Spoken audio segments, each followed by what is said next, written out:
Hello, my name is Grant, and today I'm going to be reviewing the movie The Matrix Revolutions. The Matrix Revolutions is the final film in the Matrix film series, and it's the movie that was intended to bring the entire trilogy to its satisfying, inevitable conclusion. Everything that has a beginning has an end. Unfortunately, almost everything about The Matrix Revolutions turned out wrong, from its strange incoherence in failing to adhere to the established plot, to its shift away from our main cast as its central characters. To start, the first act of this movie is one big waste of time. Neo is being held prisoner by the Merovingian, and Morpheus and friends must rescue him. He tells Trinity that he wants them to bring him something called the Eyes of the Oracle, in exchange for Neo. Bring me the eyes of the Oracle, and I will give you back your savior. But it's never actually explained what that is, and it will never be mentioned again. What are the Eyes of the Oracle? Is it her eyes? I better have a look at you. Meanwhile, while he's being held prisoner, Neo meets a family of computer programs whose daughter is facing deletion. Neo learns that computer programs can feel love, and that is just dumb. Attempting to make the audience feel sorry for a machine this deep into the Matrix storyline honestly just feels like a strange misstep, and, in my opinion, is nothing short of bizarre. Nothing in this first act goes anywhere or will ever be mentioned again. It's all just filler to make the running time longer. Neo is captured, and then immediately rescued. That's it. So now that Neo is free, we get to the actual plot of the movie. The architect has inexplicably decided not to delete the Matrix like he said he was going to at the end of the last movie. There is no mention of the Matrix being deleted, and it will never come up again that the people in the Matrix were in any kind of jeopardy. Instead, the machines are focusing all of their efforts on destroying Zion, the last human city. Zion's where the party would be. Now, if this film is intended to be a direct follow-up to The Matrix Reloaded, and it was, then we must remember what the architect told Neo in their confrontation. He specifically told him that 5 other versions of Zion have existed in the past, and all of them have been wiped out by the machines. He says that the destruction of Zion is inevitable, and all Neo can do is select a handful of refugees to serve as survivors, to procreate and create a new city for the humans to live. Neo refused to do this and decides that he will continue fighting for the humans no matter what any prophecy may say. This was a good move for Neo, and I like his persistence in refusing to give up from what he believes is the right thing to do. Just as he stated in the first film, Neo is a person who does not care for the notion that he's not in control of his own life. I don't like the idea that I'm not in control of my life. Deciding to walk away from the prophecy and continue to protect the humans was truly an honorable thing to do in the last movie. So when this movie started, I was interested to see how this decision would play out for Neo and for the humans at the end. Sadly though, none of this really plays into what The Matrix Revolutions is about. Zion. This whole movie seems to be entirely about Zion. Zion's where the party would be. In a strange move by the writers, almost halfway through this final movie, our main characters Neo, Morpheus, and Trinity are pushed out of the central spotlight in favor of all these lesser-known characters. There's Captain Locke, there's Zion's council, there's Link's wife and the bald-headed lady, there's this teenage kid and his mentor, and all of them become the central focus of this film's second act as we watch them attempt to defend Zion from the machines.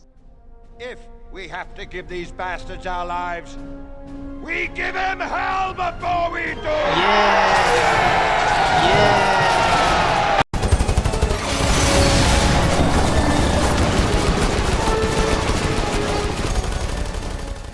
This battle is the main part of the movie, and it gets really tedious to watch after about 10 minutes. Not only do we not care about any of these unimportant characters, but I can't help but feel frustrated because we were already told in the last movie how this battle is going to end. The architect specifically said that Zion's defenses would be insufficient in stopping the machines from destroying the city, and that their only hope was for Neo as the one to intervene. Therefore, we already know that everything we are watching these people do doesn't matter. What we should be watching instead is Neo and his friends on their mission to the Machine City to save Zion and the Matrix. Unfortunately, none of our established main characters are anywhere to be found for a good chunk of the movie, and we are left to spend half the movie watching other characters we don't care about doing things that don't matter.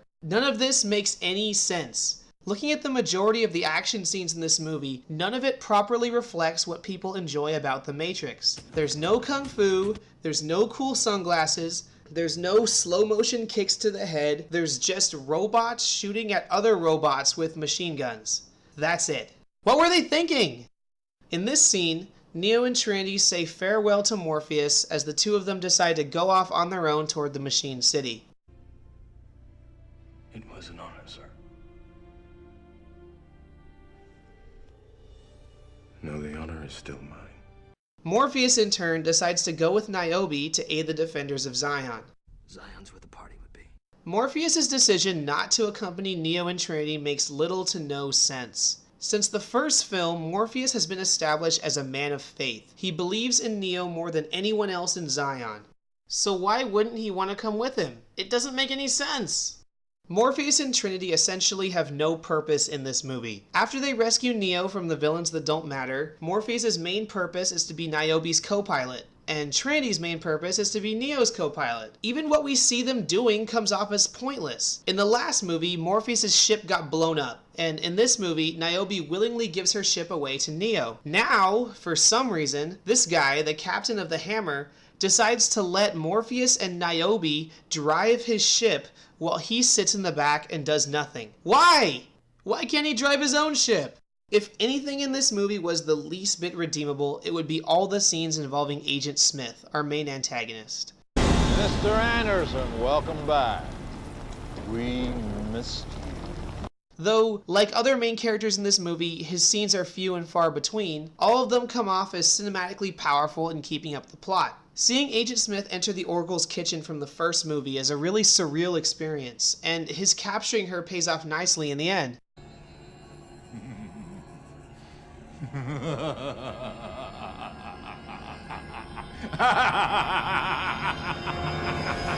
Although, I think I would have preferred it if we had gotten to see the Smiths overpower Seraph on screen rather than off screen. Even seeing Smith in the body of another man comes off as entertaining, as Smith's dream of escaping the Matrix finally comes to fruition, if not only briefly.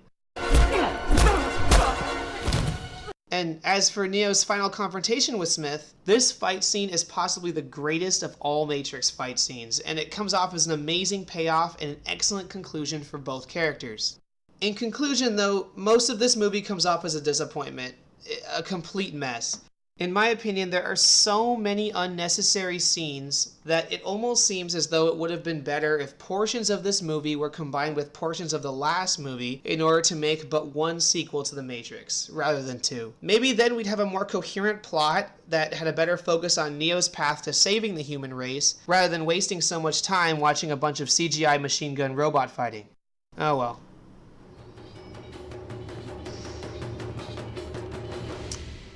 This movie's a disaster. Don't watch it. Watch something else. See you next time.